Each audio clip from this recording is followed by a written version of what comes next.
이낙연 전 대표가 이재명 대표를 향해 선전포고를 했습니다. 이낙연은 면역체계가 무너지면 그런 회복 능력을 상실하게 되는데 지금 민주당이 그런 상태라고 본다고 밝혔는데요. 현재 민주당은 옹졸한 리더십과 강성 지지자들인 개딸의 영향으로 그 면역체계가 무너졌다고 진단했습니다. 다른 목소리를 수용하지 않으려 하고 이상한 침묵이 오랫동안 계속되고 있다며 의원들, 당 구성원들이 소수의견이나 대안을 얘기할 만한 사안에 대해서도 그런 얘기가 나오지 않는다고 꼬집었습니다. 그러면서 이재명이 일주일에 몇 번씩 법원에 가는데 그런 상태로 총선을 치를 수 있을까는 우려가 매우 크다고도 했습니다. 이재명의 사법 리스크를 꼬집으며 사실상 저격한 것이죠. 이재명의 대장동 의혹을 제기한 것도 사실 이낙연 측이죠. 지난 민주당 대선 경선 당시 이낙연 캠프에서 이재명 대장동 의혹이 처음 나왔고 그 의혹이 커져 지금까지 온 것입니다. 그래서 민주당 친명 의원들과 개딸들은 이낙연에 대해 아주 비판적이죠. 이낙연은 당내 행태가 매우 끔찍할 정도로 적대적, 폭력적이라면서 신당 창당을 시사하기도 했습니다. 이재명에 대해서는 그동안 오래 참았다며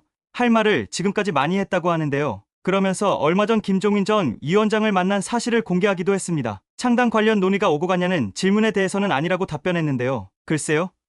김종인이 워낙 여러 정치인들의 멘토 역할을 자처하고 이준석과 금태섭 등 신당을 꿈꾸는 자들에게 여러 조언을 해주는 것을 보면 분명히 신당 이야기를 했을 것입니다. 선거제 개편안에 대해서도 한마디 했습니다. 과거의 선거제로 돌아가는 것은 민주당이 약속을 저버리는 것이라며 약속 좀 지키라고 비판했습니다. 내용만 놓고 보면 작심 비판입니다. 하지만 민주당 내주류 의원들은 이낙연을 강하게 비판했습니다. 본인 자아 성찰부터 해라.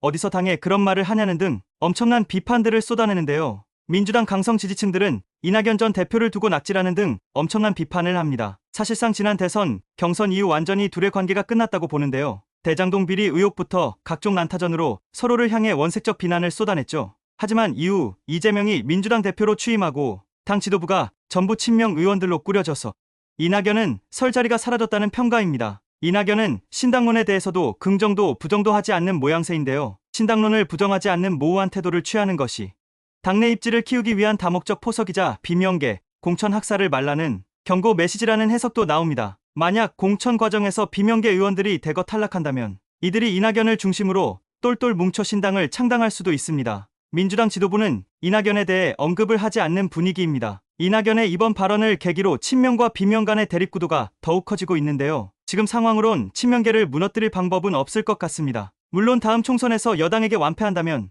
이재명 책임론이 나올 것이고 친명 의원들도 설 자리를 잃어버릴 텐데요. 비명계 의원들 입장에선 총선 전에 자신들이 주도권을 잡아야 할 텐데 쉽지 않아 보입니다. 민주당 주요 지지층 대다수가 이재명 대표를 지지하는 상황이고 이재명 체제는 날이 갈수록 더욱 공고해지는데요. 이낙연이 과연 신당 창당을 해 다음 총선의 매기 역할을 할까요? 혹은 민주당에 남아 공천을 받을까요? 이재명이 이낙연을 공천할 수 있을까요? 어차피 둘의 관계가 틀어진 이상 공천을 받기는 힘들어 보입니다. 이재명은 선거제 개편과 관련해 멋진 패배는 소용없다면서 과거의 선거제로 돌아가겠다는 듯한 발언을 했는데요. 불체포 특권 포기 약속을 깬 것과 마찬가지로 선거제 약속도 깨버리네요. 이것은 분명 신뢰를 깨는 발언이지만 민주당 지지층과 친명 의원들에겐 아무것도 아니죠. 이낙연의 민주당 작심 비판, 여러분들의 생각을 댓글로 적어주시고 구독과 좋아요 부탁드려요. 감사합니다.